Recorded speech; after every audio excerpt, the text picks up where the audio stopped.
ില്ല ഇതൊന്നും ശരിയാകുന്ന കാര്യമല്ല. അപ്പോൾ ഒരു കാര്യവും നടക്കാതെ വരും. വിശ്വാസം പറയണം. വിശ്വാസമുണ്ട്. ഇന്ന് വചനം കേൾക്കുമ്പോൾ കുറച്ച് വിശ്വാസത്തിൻ്റെ ശക്തി നിന്നുകൊണ്ട് പറയണം. എൻ്റെ കുഞ്ഞുങ്ങൾ അനുഗ്രഹിക്കപ്പെടും, എൻ്റെ ആരോഗ്യം അനുഗ്രഹിക്കപ്പെടും, എൻ്റെ രോഗം സൗഖ്യമാകും, എനിക്ക് നല്ലൊരു ഭവനം വരും, എനിക്ക് നല്ലൊരു ജീവിതമുണ്ട്, എനിക്ക് നല്ലൊരു ശുശ്രൂഷയുണ്ട്. വിശ്വാസം പറയുമ്പോൾ അതാ 21-ാമത്തെ വാക്യം. അത് വിശ്വാസം പറയുമ്പോൾ അത് മാറും. അവിടെ തടസ്സമായി നിന്ന കാര്യങ്ങൾ മാറിപ്പോകും. ശ്രദ്ധിച്ചോ, മാറിപ്പോകും. മാറാതെ ഇപ്പോൾ അവിടെയുണ്ട്. വിശ്വാസമുണ്ട്, പറയാതിരുന്നാൽ മാറിപ്പോകത്തില്ല. വിശ്വാസമുണ്ട്. ആ വിശ്വാസം പറയുമ്പോൾ, ആ വിശ്വാസത്തിൻ്റെ ശക്തി പറയും. വചനം കേൾക്കുമ്പോൾ, ആ വചനം പറയുമ്പോൾ മാറിപ്പോകും. തടസ്സമായി നിന്നത് മാറിപ്പോകും, ബന്ധനമായി നിൽക്കുന്നത് മാറിപ്പോകും. എല്ലാം ഒരു തരത്തിൽ മുന്നോട്ടൊരു സ്റ്റെപ്പ് വെക്കാൻ പോലും, ഒരു ഇഞ്ച് വെക്കാൻ പറ്റുന്നില്ലെന്നൊക്കെ പറയാറില്ലേ? ആ തടസ്സം അങ്ങ് മാറിപ്പോയി. അടുത്ത വാക്യം സംഭവിക്കും. 21-ാമത്തെ വാക്യം. നിങ്ങൾക്ക് യാതൊന്നും അസാധ്യമായിരിക്കുകയില്ല, എല്ലാം സാധ്യമാകാൻ തുടങ്ങും. ചുവടുകൾ വെച്ച് മുന്നോട്ട് നീങ്ങാൻ പറ്റും. ജീവിതത്തിൽ ആഗ്രഹിച്ചതിലേക്ക് നിങ്ങൾക്ക് വളരാൻ പറ്റും. ദൈവത്തിൻ്റെ അത്ഭുതങ്ങൾ നിങ്ങൾ അറിയാൻ പറ്റും. ഇന്ന് കേട്ട ദിവസം, ഇന്ന് കേട്ട വചനം വിശ്വാസമുണ്ട്, പറയുന്നില്ല.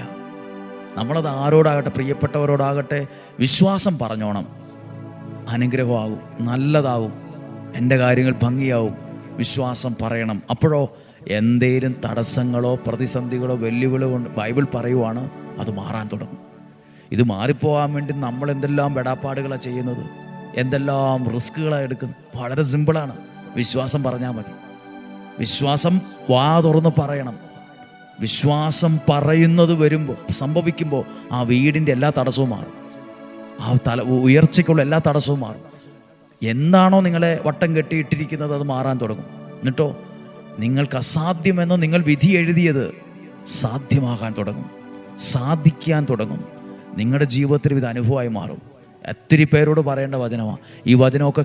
ഇന്നുവരെ കേൾക്കാത്ത, അറിയാത്ത 10 പേർക്ക് ഒരാളിലൂടെ അറിയാൻ ഇടവരണം.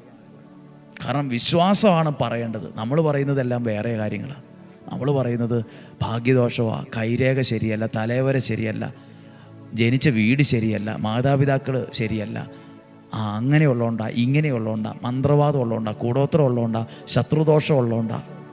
ഇത് പറയാനല്ല പറഞ്ഞത്, വിശ്വാസം പറയാനാണ് നിന്നോട് പറഞ്ഞത്. ദൈവത്താൽ നീ അനുഗ്രഹിക്കപ്പെടുമെന്ന് മനസ്സിൽ വെച്ചാൽ പോരാ, പറയണം. എൻ്റെ ജീവിതം അനുഗ്രഹമാകുമെന്ന് പറയണം. ഇന്ന് പറയണം, മനസ്സിൽ പറയണം.